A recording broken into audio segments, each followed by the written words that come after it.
Welcome to Mufti Naveed Siddiq channel. बयानात को मुकम्मल सुनने के लिए अभी सब्सक्राइब करें और दीन की सच्ची रहनुमाई हासिल करें। बिस्मिल्लाहिर्रहमानिर्रहीम व आतू हक़्क़हू यौम हसादी। आजकल फसलों की कटाई के दिन हैं। लोग फसलें काट रहे हैं।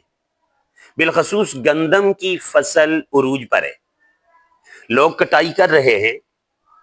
इसके मुतालिक सुनिएगा, हर फसल पर उशर रब्बे ज़ुल जलाल ने फर्ज करार दिया है। उशर कहते हैं 10वें हिस्से को। 10वां हिस्सा रब के रास्ते में आप अदा करेंगे। आपकी फसल, आपकी गंदम 10 किलो है तो 1 किलो रब के रास्ते में देंगे। 10 मन है तो 1 मन रब के रास्ते में देंगे। 100 मन है तो 10 मन रब के रास्ते में देंगे, बाकी आपकी है। उशर के मुतालिक कुरान पाक की आयत है, व आतू हक़्क़हू यौम हसादी। जिस दिन खेती काटें, रब का हक अदा करें।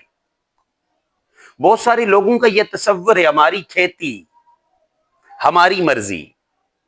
ऐसी बात नहीं है। रब फरमाते हैं, तुम्हारे अमवाल में वफी अमवालिहिम हक़्क़ुन लिस्साइल वल महरूम। साइलीन के लिए, महरूम लोगों के लिए, गुरबा के लिए तुम्हारे मालों में हक है। ये आम अमवाल है।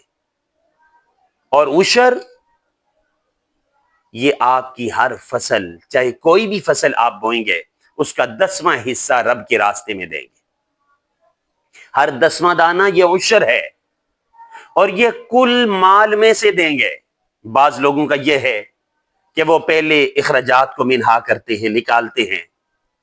इखराजात निकाले, कितना खर्च आया था खेती पर, जो बच गया आखिर में उसमें से निकाल देते हैं। ऐसा नहीं, जो कुल फसल हुई है उसमें से आप उशर अदा करेंगे, उसमें से उशर अदा करेंगे। और दूसरी बात है कि रब के रास्ते में मुस्तहिकीन को अदा करके उसके बाद अपनी खेती को उठाएंगे। और जिन लोगों से फायदा लेना हो, उन्हें इस गर्ज से ना दिया जाए कि पूरा साल इनसे काम लेना है। उशर मुस्तहिकीन को रब की रजा के लिए अदा करें। यह आप पर रब ताला ने फर्ज करार दिया है। हर 10वां दाना उशर है। रब का रास्ता, रब के रास्ते में अपने माल को अदा करें जो रब ने अपना हक करार दिया है। लिहाजा इखराजात को मिन्हा करके नहीं, कुल माल में से हर 10वां दाना उशर है। इसको तोल कर, माप कर, इस अंदाज से उशर अदा किया जाए। रब आपके अमवाल में बरकतें अता फरमाएंगे।